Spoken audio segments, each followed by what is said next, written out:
amor para todos nós. Vamos falar, ou estamos falando, a respeito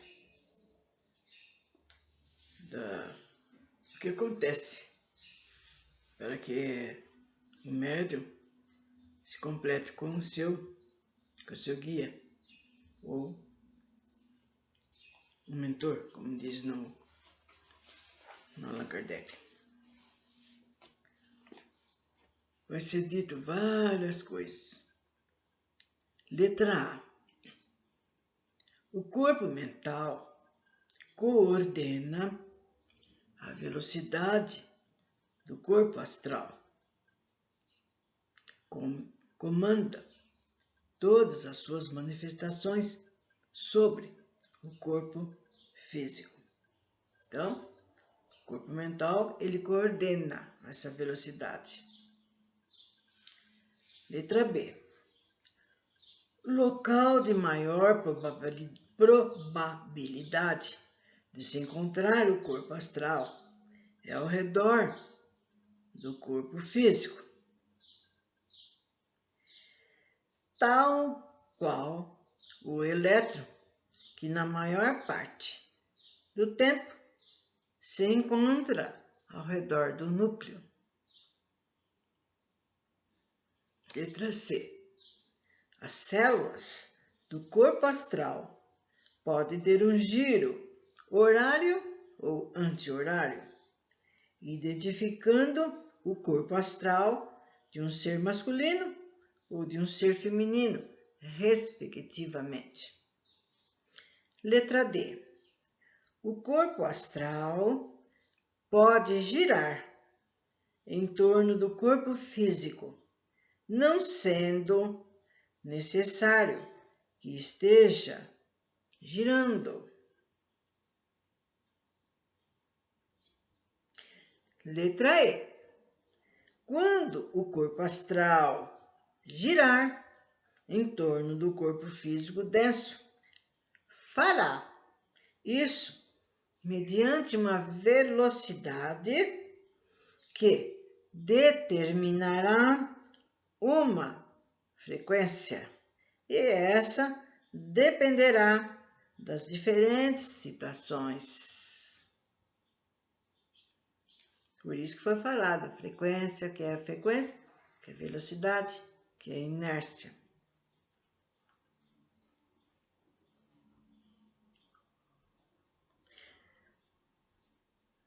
O corpo astral de um ser masculino tem rotação no sentido horário, enquanto um ser feminino a tem no sentido anti-horário. O sistema de frequência do corpo astral terá íntima relação com o momento do nascimento, em que determinados planetas, com seus ciclos e ritmos, influenciaram mais diretamente, e através dessa informação trazida pelas linhas de força, imprimiram ciclos particulares no indivíduo, os quais caracterizam sua vibração original e, por equivalência, o seu orixá. Por isso que eu estou falando, tudo ligado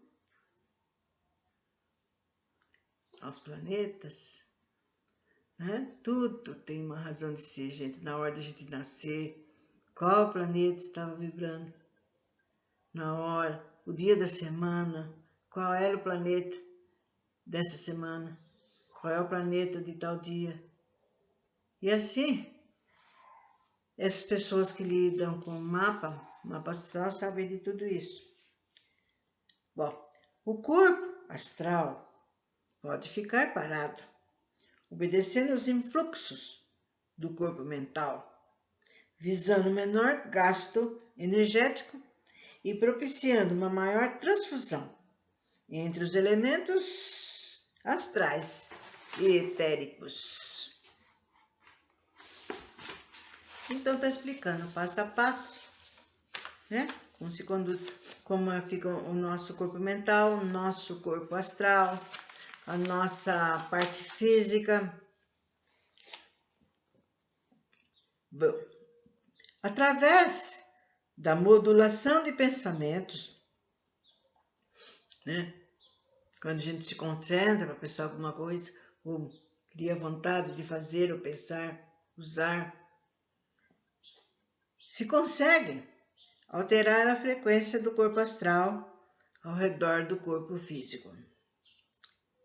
Uma frequência diferente da habitual ao ser encarnado indica problemas. Então, por isso, e quando nós estudamos o perispírito, nós vimos, foi falado tudo sobre isso, gente. E, como diz aqui, se aumentou a frequência, não está trabalhando de acordo, fazendo como é o normal, é porque o indivíduo está com problema. O médium que atua na Umbanda tem seus corpos mental e astral ajustados e energizados para uma maior facilidade e habilidade de alteração e ajustamento da frequência do seu corpo astral, em virtude da grande diversidade de situações que, juntamente com seu mentor, enfrenta. E é através da sintonia e equilíbrio da frequência do corpo astral do médium com a entidade astral que, em princípio, se processam os fenômenos mediúnicos. Então, vocês estão vendo? Já tem essa sintonia, equilíbrio. Às vezes o irmãozinho vai lá, com a cabeça longe, ou tão cheia de problemas, ou alguma coisa que ocorreu no seu lar, no seu serviço. Aí é quando o outro que está ajudando, ô filho, você precisa se sintonizar, você precisa equilibrar, precisa se concentrar melhor. Bom, a mecânica de incorporação, em sua fase semi-inconsciente, se processa quando a entidade astral influencia parte do corpo mental ou campo mediúnico, atuando relativamente nas 3 posições básicas, isto é, no campo mental, relativo aos chakras superiores, que se responsabilizam pela parte psíquica da atuação mediúnica. A posição intermediária, isto é, do chakra laríngeo ao esplênico, responsáveis pela parte sensitiva, emotiva da atuação mediúnica. E a parte terminal, ou do chakra genésico, responsável pela parte motora ou de movimentação e produção energética. Na mecânica de incorporação, na dependência vibracional da entidade astral, vários chakras podem ser ativados, mas sempre teremos basicamente os 3 chakras das posições citadas. Estão vendo, gente? Por isso mesmo foi dado os estudos sobre os chakras, os bloqueios, aquilo que a gente tem que fazer para que eles fiquem ativos, né? Reanimar, né? Os chakras, né? E não é só aqui nós que somos médios, as pessoas, todas as outras pessoas têm que cuidar dos seus chakras, tem que cuidar e fazer esses trabalhos, né? Exercícios respiratórios, exercícios e se encaminhar em situações para que o chakra ele fiquem, como é que fala, trabalhando normalmente. Senão, se ele larga, Você larga um chakra, não está bem, está em desequilíbrio, ele vai buscar ajuda para o outro. Aí o outro, e assim. No fim, a pessoa está com todos os seus chakras, né, pode-se dizer, né, em fase de desativação, né, porque começa a trabalhar a mão, né, e a energia, né, se sabe para onde vai, porque é tudo relativo a isso. Todos eles trabalham nessa situação. A aura, os chakras, os plexos, todos eles que a gente tem que conhecer e saber o que a gente deve fazer, né? Que é aquele exercício, foi falado também, o exercício que a gente tem que fazer pelo menos umas 2 vezes na semana para ativar os chakras. Ó, e o mesmo acontece com a mediunidade dita inconsciente, mas a atuação da entidade astral é total, dirigido também totalmente à rotação do seu corpo astral. Devido à especial energização dos corpos mental e astral do médium umbandista, feita mesmo antes dele encarnar, estão vendo? Todos nós. Não, a gente fala, não, você já sabia que você vinha médium. Já vem preparado para isso. Ó, devido à especial energização dos corpos mental e astral do médium umbandista, feita antes dele encarnar, tem um médium maior facilidade e domínio sobre o movimento do seu corpo astral, suportando com mais resistência a necessidade de variações do mesmo, em decorrência do meio que estará exposto, tendo em vista as verdadeiras descargas elétricas, choques e abalos em seu corpo, em seu campo mental e astral a qual ele estará sujeito. Vocês estão vendo? Por que nós temos que nos policiar, estar sempre atento, sempre alerta, sempre se cuidando. E não é só isso, a gente tem que cuidar dos banhos, né? Das defumações, né? Fazer as meditações. Não é assim. Vestiu a roupinha bonitinha e tinga. Nada disso. Tem que estudar. Tem que saber o que está acontecendo. Tem que saber por que aconteceu. Porque senão a mediunidade vai para as cucuias. Quer dizer, ele trabalha, recebe aquele guia, na outra semana ele vai, trabalha, recebe. Como é que está indo? Não sei. Você está gostando? Acho que estou. Mas eu não entendo nada. Mas você está procurando saber o que está ocorrendo, por que ocorre? Não. E tudo nessa vida que a gente faz, que a gente trabalha, tem que ser aprendido. Tem que ver o porquê, o não porquê, o que está acontecendo. Há pessoas que não ligam. Vão porque falaram que era para ir, que precisava. Mas ela não põe o coração naquilo que está fazendo. Bom, uma entidade astral pode usar a maior facilidade de movimentação do corpo astral do médium umbandista para escudá-lo. No caso de uma consulta carregada de larvas e pensamentos obsessivos.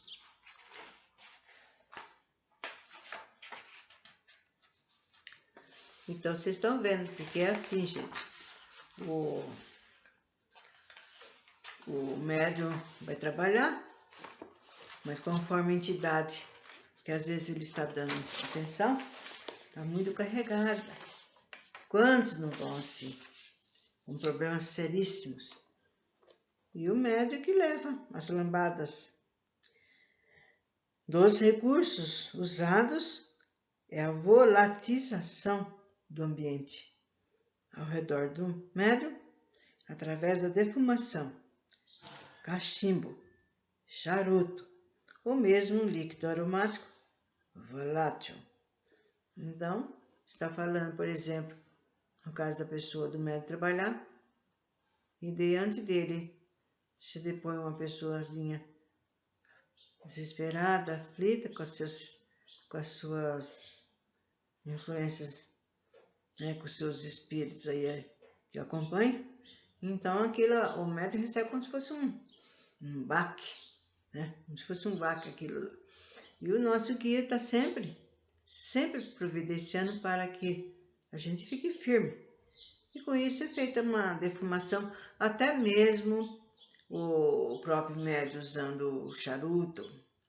Porque é assim, gente, os outros falam, fuma, usa isso.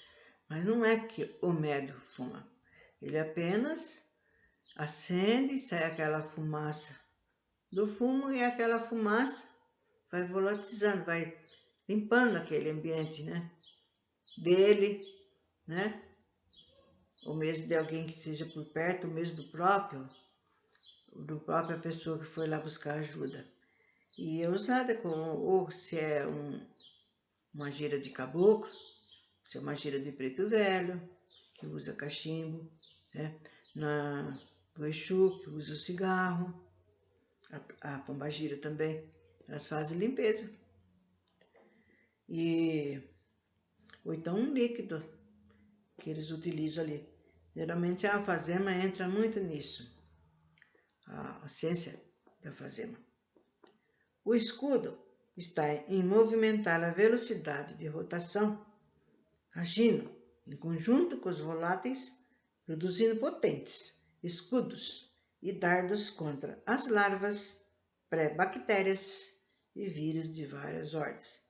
Então, aquela pessoa que estava com probleminha mal de falar, geralmente ela não vai sozinha, então ela leva toda aquela aflição, desespero, e mesmo espíritos que estão atazanando, espíritos geralmente, às vezes é do baixo astral, tem vezes que são espíritos que necessitam também de ajuda, que necessitam de uma orientação, de um socorro. E com isso, o médium recebe aquilo tudo que o coitadinho da pessoa vai lá pedir ajuda. Então é feita essa defumação com charuto, com essência, com o que for mais próprio. Bom, quando o corpo astral estiver necessitando de um impulso vibracional para a retomada de frequência e rotação, a entidade astral, faz uso de certos artifícios, tais como estalar dos dedos, geralmente os caboclos, né? Estalar os dedos te encontram ao Monte Vênus, ou Monte da Sensibilidade. Ó, Monte de Vênus. Ó, vai direto aqui. Tudo tem a sua razão de ser, tem os seus mistérios. Com o tempo, cada um vai conhecendo isso, conhecendo aquilo, e torna-se um verdadeiro magista, aprendendo a fazer as coisas.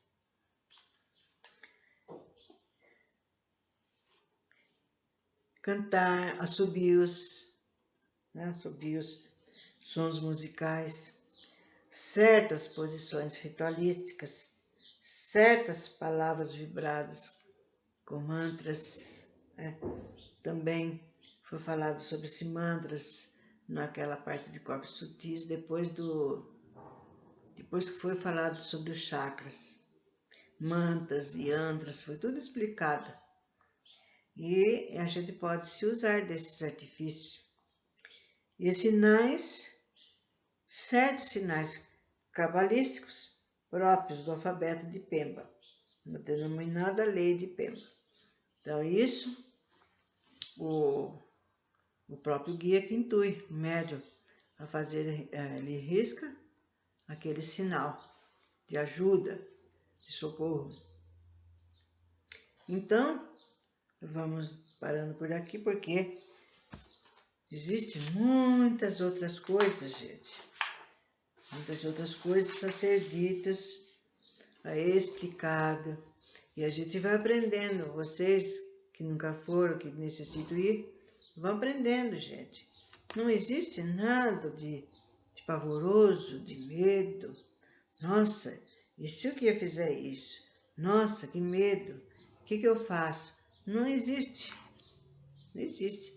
Vá com toda seriedade, se prepare, aprenda, escute, faça o que aquele mentor disse. Nossa, você está precisando fazer isso, fazer aquilo. Mas eu estou falando porque faça, porque eu já vi muito por aí afora. Às vezes a pessoa recebe uma determinada coisa para fazer, né? Coisa simples. E a pessoa chega em casa e não faz. Não liga, deixa para lá. Ah, eu estou melhor. Depois isso daí é coisa que passa. E não faz coisa nenhuma quando ele devia ter feito. Porque aí ele fazendo uma coisa hoje, outra coisa amanhã, lendo, estudando, observando, ele vai aprendendo. E é assim mesmo que a gente vai evoluindo, aprendendo as coisas. Porque ninguém vai jogar lá de cima da cabeça da gente. Nós é que temos que buscar. Então, até outro momento onde continuaremos falando a respeito das manifestações